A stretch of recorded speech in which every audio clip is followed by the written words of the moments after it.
So sa tingin niyo dito sa 8 members na to, sino yung bagay na maging next Darna? Ayan. Ayan, Darna. Yung lumulunok ng bato. Yung ding ang bato. Siguro sa akin, kung sa personality, nakikita ko si Mika. For me, may angst kasi si Mika. Like, parang kaya niyang maging mas maangas kung gugustuhin niya. Parang ganun, may ganun siyang, for me, may personality siyang ganun. So, umigigil siya, kaya niyang makipagsuntukan sa kalaban, no? More, less soft. Pwede pa naman yung hair niya. Yeah, yun din yung naisip ko eh. Parang bagay na kung magdanar na red yung hair ba? Bagay siya lumulunok ng bato, tas Darna. Ikaw. Hindi ba rin yung cup ni Darna? Oo nga, ayan, no? Okay, do, sakto. Ikaw, napili mo sino ang bagay maging Darna? Ulit. Ano nakita mo kung saan nagbase? Sa looks ba ni Colette o sa mindset o personality? Looks lang. Hindi ko sila kilala personally. Hindi ko sila like napapanakot ganyan. Pero mukhang kaya kanya ipaglaban. No? Kanya ipaglaban. Kunyari, dumating yung si Valentina, yung may ahas sa ulo. Mukha niya bang kayang talunin si Valentina? Mukhang tingin lang niya. Mamatay na si Valentin. sa photo.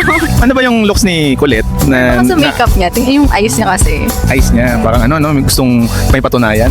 Tsaka parang mas bet ko yung morena. Okay, so sinong bagay na maging partner ng Darna nyo? Wala akong masyadong kilala sa celebrities eh. If may masasabi. Hindi ay nalalas na yun eh. Wait lang. Lalaki na artist. Si Piolo lang kilala ko eh. Pero lalagyan natin kay Colette. Kaso matanda na po. Daddy vibes ba? Ang katingin nyo sa 8 to, yung bagay na maging next Darna.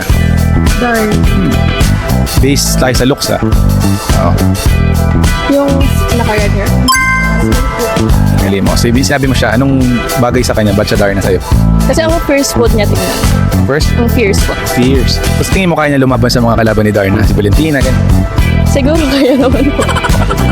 Alam mo, sino ba ito? Si Sheena. Si Sheena. Nung naging Darna vibes sa kanya. Yung buong kanya. So, tingin mo sa personality niya, siya ba yung strong na Darna o soft na Darna? Strong. Oo. Yung mukha niya kasi parang hindi siya nakangiti. Walang members ito. Sino yung bagay na maging next Darna? Saka sa inyo. Darna. Yung lumulunok ng bato tapos sumisigaw. Si Aya. Yan, sige. Dahil sumagot ka kagad. Si Aya, yung nakita mong standard ng Darna. Anong meron? Ay, yung personality niya, parang very eloquent, matalino. Then, yun nga, nagcha-charity po siya, di ba? Parang napapansin ko nagcha-charity. Feel ko bagay siya sa personality ni Darna. Tingin mo fit naman yung outfit ni Darna sa kanya. Opo, fit naman. Feel ko physically fit naman po si Aya. Yung pulot na buhok, pwede rin. Yun yung kasi sinet sa comics po, di ba? Siguro, siya po. Ito yung red hair. Oh, si Mika Lim. Nakikita mo to.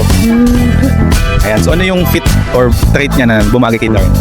Yun po, yung buhok din niya, bagay din sa kanya. Tuko ka lang dyan. Siya talaga eh. Siguro ito po. Ito, si Stacy. Okay, zoom natin sa kanya. So sa mukha niya, ano yung nagpapadar na look? Parang easing. Easing. Parang pag tinulungan ka ako. Tinulungan ako ng good guy. Like good shit. Kasi si Darna, yung looks niya, mabait sa pagka wala siyang Darna form eh. Pero pagka naka-Darna, palaban na. Tingin mo, saan siya pasok? Sa soft or strong personality? Baka sa'yo, sa tingin mo lang. Strong. Strong siya. Totoo nga, no? Strong. Parang fierce yung Parang, fierce yung hindi yung sa ating. parang Fierce. Akala ko piercing eh. Sorry. Tapos yung build niya parang bagay ko sa parang I mean, parang lahat naman sila fit. Pero parang siya yung stand out sa akin na